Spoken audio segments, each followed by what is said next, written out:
ఆంధ్రప్రదేశ్ రాజకీయాల్లో మునిపెన్నడూ లేని స్థాయిలో అన్నట్టుగా పలు ఆసక్తికరమైన పరిణామాలు తెరపైకొస్తున్నాయి. నిన్న మొన్నటి వరకు సోషల్ మీడియా వేదికగా తనదైన శైలిలో చెలరేగిపోయినట్టుగా ప్రవర్తించిన శ్రీరెడ్డి తాజాగా ఊహించని స్థాయిలో అటు వైసీపీ అధినేత జగన్ కి, ఇటు మంత్రి నారా లోకేష్ కి స్వదస్ఫూర్తితో లేఖ రాశారు. ఇప్పుడు అది వైరల్ గా మారింది. అవును, గత ప్రభుత్వ హయాంలో సోషల్ మీడియాలో అత్యంత వివాదాస్పదమైన వారిలో శ్రీరెడ్డి ఒకరు. నెట్టింట ఆమె చేసిన రచ్చ అంతా ఇంతా కాదు. అవతలి వ్యక్తి ఎవరు, వారి హోదా ఏంటి అనే ఇంగితం ఏమాత్రం లేకుండా ఏకవాక్యంతో సంబోధిస్తూ రాయలేని భాష ప్రయోగిస్తూ వీడియోలు, పోస్టులు చేసేవారు. అయితే కూటమి ప్రభుత్వం కొలువు తీరిన తర్వాత పరిస్థితులు ఒక్కసారిగా మారిపోయాయి. సోషల్ మీడియా వేదికగా అసభ్యకర పోస్టులు పెట్టిన వారు, అనూహ్యకరమైన వ్యాఖ్యలు చేసిన వారిపై పోలీసులు ఉక్కుపాదం మోపుతున్నారు. ఈ సమయంలో శ్రీరెడ్డి పైన పలు కేసులు నమోదు చేశారు. దీంతో ఆమె కాగితం, కలం చేతపట్టారు. ఈ సందర్భంగా వైఎస్ జగన్ నారా లోకేష్ కి లేఖ రాశారు శ్రీరెడ్డి.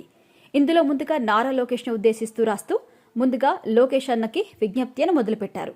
ఈ సందర్భంగా తాను పుట్టింది గోదావరైనా, పెరిగింది మొత్తం విజయవాడ పరిసర ప్రాంతాల్లో అని, తనకు లోకేష్ సామాజిక వర్గానికి చెందినవారు 95% స్నేహితులు ఉన్నారన్నారు. ఈ విషయాన్ని పలుమార్లు ప్రస్తావించినట్టు గుర్తు చేసుకుంటూ అమరావతి రాజధానిగా రావడం వల్ల తన కుటుంబ సభ్యులను ఎంతో సంతోషపెట్టిందని, తమకున్న అరకొర సొంత ఇల్లు రేట్లు కూడా పెరిగాయని, అందువల్ల తమ పేరెంట్స్ టీడీపీకే ఓటు వేశారన్నారు.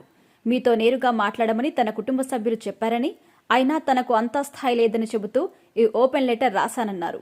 ఈ సందర్భంగా గత 10 రోజులుగా మీడియాలో వచ్చే కథనాలు, వాటి కింద కనిపించే కామెంట్స్, స్పీచ్లు, డిస్కషన్లు, డిబేట్లు, కూటమిలో ఉన్న అందరూ చేస్తున్న అటాక్ తర్వాత ఒక విషయం అర్థమైందని, అదేంటంటే తాను ఇంతకాలం ఎంతమంది మనోభావాలు దెబ్బతీశాను అని తనకు తెలిసింది అన్నారు.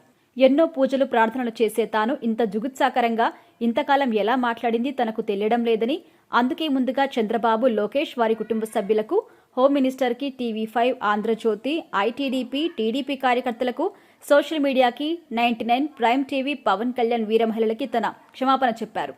అయితే ఇప్పటి వరకు పరిస్థితుల నుంచి జారుకోవడానికి ఈ లేఖ కాదని, భవిష్యత్తులో వైసీపీ అధికారంలోకి వస్తే తన బుద్ధి వంకరవుతుందని అనుకోవద్దని, అలా జరిగితే ప్రైవేటు వ్యక్తులతో తనను ఏమైనా చేసుకోవచ్చని, ఇకపై తప్పుడు భాషను ఎవరిపైనా వాడను అని తమ కులదైవం మీద ప్రమాణం చేస్తున్నట్టుగా తెలిపారు. ఇక ఇంట్లో పెళ్లి కావాల్సిన 3 పిల్లలు ఉన్నారని, దయచేసి తన కుటుంబాన్ని కాపాడాలని, తన బాధ తనకంటే ఎక్కువగా ఇంతమందిని పరిపాలించే మీకే అర్థమవుతుందని, కేసుల నుంచి తనను విముక్తురాలను చేయాలని కోరారు. ఇదే సమయంలో చిరంజీవి, నాగబాబు సినిమా ఫ్రెండ్స్ కి సారీ చెప్పారు. ఇదే సమయంలో సినిమాలో, రాజకీయాల్లో తాను ఫెయిల్ అయ్యాను అని, అందుకు తాను అంగీకరిస్తూ చెబుతూ షర్మిలా, సునీతకు కూడా క్షమాపణ చెప్పారు.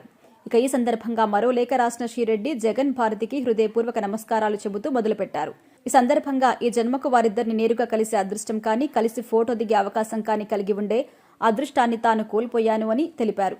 దానికి కారణం వైసీపీకి తన పేరుతో చెడ్డ పేరు తీసుకొచ్చినట్టుగా అని శ్రీరెడ్డి స్పందించారు. తాను గతంలో చేసిన పనికి నేడు మీడియాలో చాలా మంది పార్టీని దుమ్మెత్తిపోయడం తనను మానసికంగా కృంగదీసిందని, పార్టీని పలువురి మాటల దాడిలో సేవ్ చేస్తున్నాను అని అనుకున్నానే తప్ప డ్యామేజ్ చేసినట్టుగా గ్రహించలేదన్నారు. తాను వైసీపీకి సభ్యురాలని కాకపోయినప్పటికీ సాక్షిలో పనిచేసినప్పటి నుంచి జగన్, భారతిపై గౌరవ మర్యాదలు ఏర్పడ్డాయని, ఒకప్పుడు పార్టీ ఎన్నో వ్యయ ప్రయాసలకు వచ్చి అధికారంలోకి వచ్చిందని, ఇప్పుడు తిరిగి కష్టకాలంలో పడింది అన్నారు. తన పాపం మీకు అంటుకుంటుందని, తాను చేసిన పనులు మమ్మల్ని ఎంతగా బాధపెట్టాయో అర్థం చేసుకోగలను అన్నారు. ఈ సందర్భంగా తాను వైసీపీ కార్యకర్తలకు దూరంగా ఉండాలి అనుకుంటున్నాను అని, తన వల్ల పార్టీకి చెడ్డ పేరు రావడం ఇష్టం లేదని, తనను క్షమించాలని కోరుతూ ఇట్లు మీ శ్రీరెడ్డి అని లేఖ ముగించారు శ్రీరెడ్డి.